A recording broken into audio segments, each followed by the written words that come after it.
우리가 87 체제니까 네. 거의 두 세대를 지나가거든요. 네.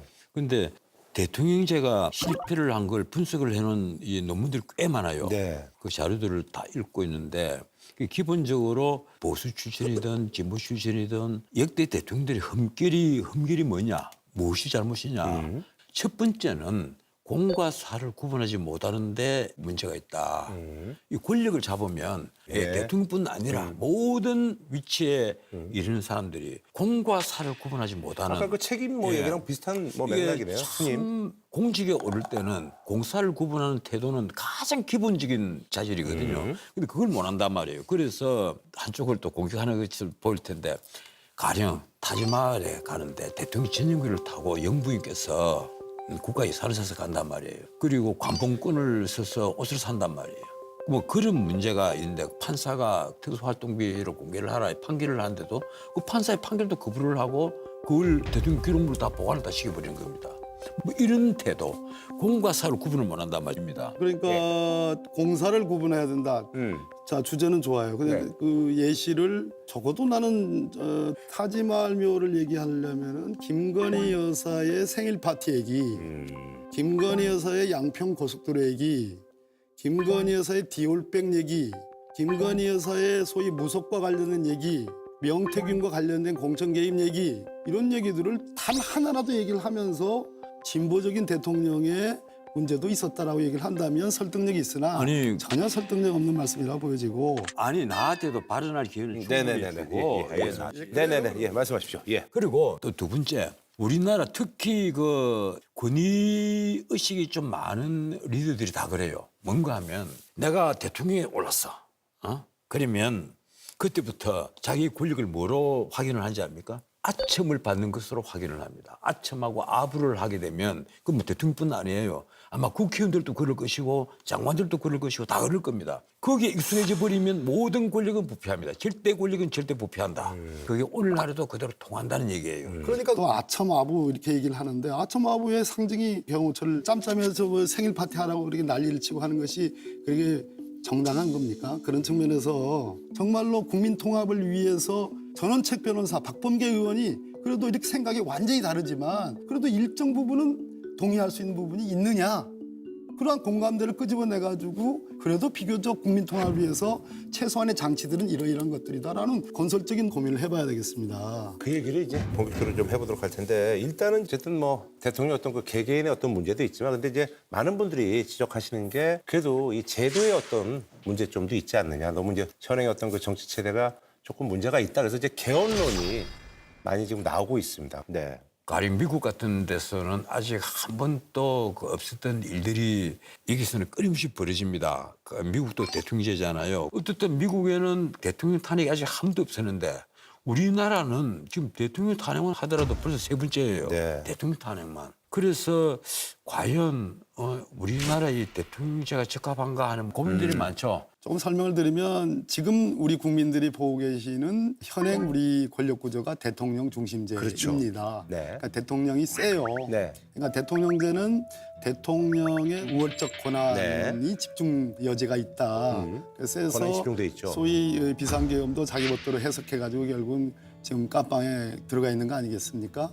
그런 점에 대한 우려가 있고 전 세계적으로 대통령제를 취하는 나라는 거의 없고 몇 나라 없더라고요, 한 7, 8개 진짜. 정도 예. 있는데 미국이 예. 이제 오늘날 슈퍼파워의 그 꽃을 피운 그 힘이 이제 대통령제에 기반하는 거죠. 네.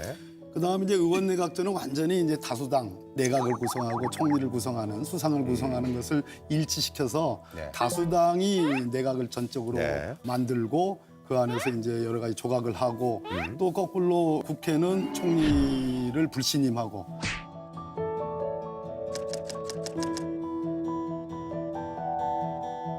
네. 또 총리는 국회를 해산시킬 수 네네네. 있고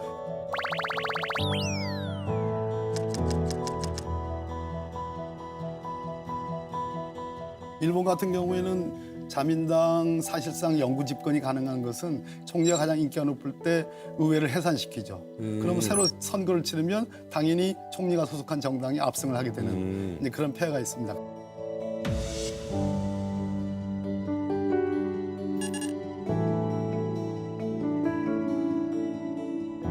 그러면 그 두 개를 합친 것이 이제 소위 분권형 대통령제 혹은 이원 집정부제라고 집정부제. 해요.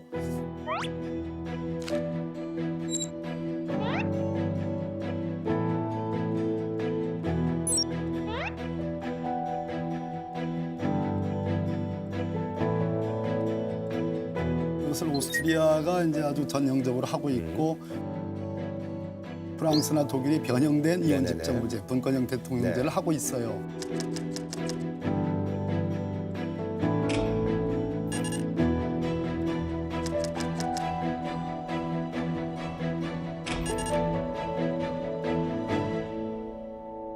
사실 이 궁극적으로 헌법학을 공부하신 분들은 내각제를 선호하는 분들이 굉장히 많아요. 네네.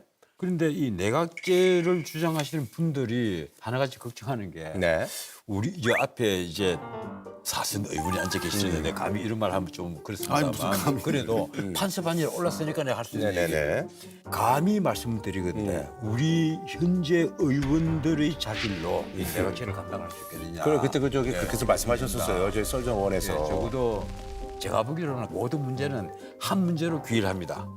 정치인의 자질, 통치자의 자질, 국회의원의 자질, 결국은 자질 문제로 다 귀결해요. 이제 박범계 의원님. 전원철 변호사님께서 이제 국회의원들의 자질 문제가 있다라는 그 지적을 뭐 하시는 데 대해서는 뭐 저 스스로 지금 사선 국회의원이지만 좀 민망한 감을 느껴요. 뭐 그냥. 느끼는데 근데 그 기반은 역시 국회의원을 뽑아내는 국민들이 좋은 국회의원들을 뽑아 주셔야 되는 것이 이제 기본인데 그런데 대한민국이 다이내믹 코리아예요. 그럼 다이내믹 코리아라는 입장에서는 의원 내각제로 가면 지둘령, 지연된 정의가 가능합니다.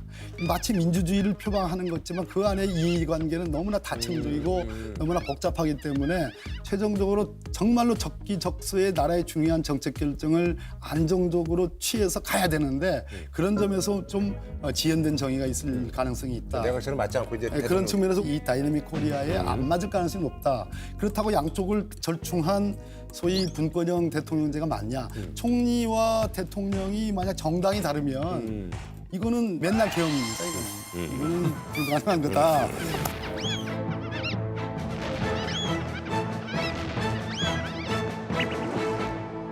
결론적으로는 대통령 중심제가 맞다는 생각입니다. 그런데 지금 우리 국민들 여론조사를 하면 네. 다 4년 네, 중임제입니다. 그게 많더라고요.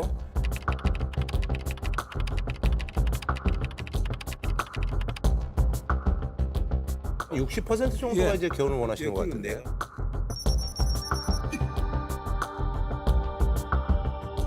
아마 국민들이 개헌에 대해서 그 어떤 논의가 있다는 건 다 알아요. 내각제도 알고 그 4년 중임제가 뭘 의미하는지도 네. 알고 아는데 대부분의 국민들은 이 4년 중임제에 대해서 찬성을 하면서 거기다가 국회의원 선거와 이 교차를 시켜서 국회의원 선거가 중간 평가가 되도록 네네네네. 하는 것이 좋지 않겠느냐 이런 의견을 많이 표출한단 네. 말이에요.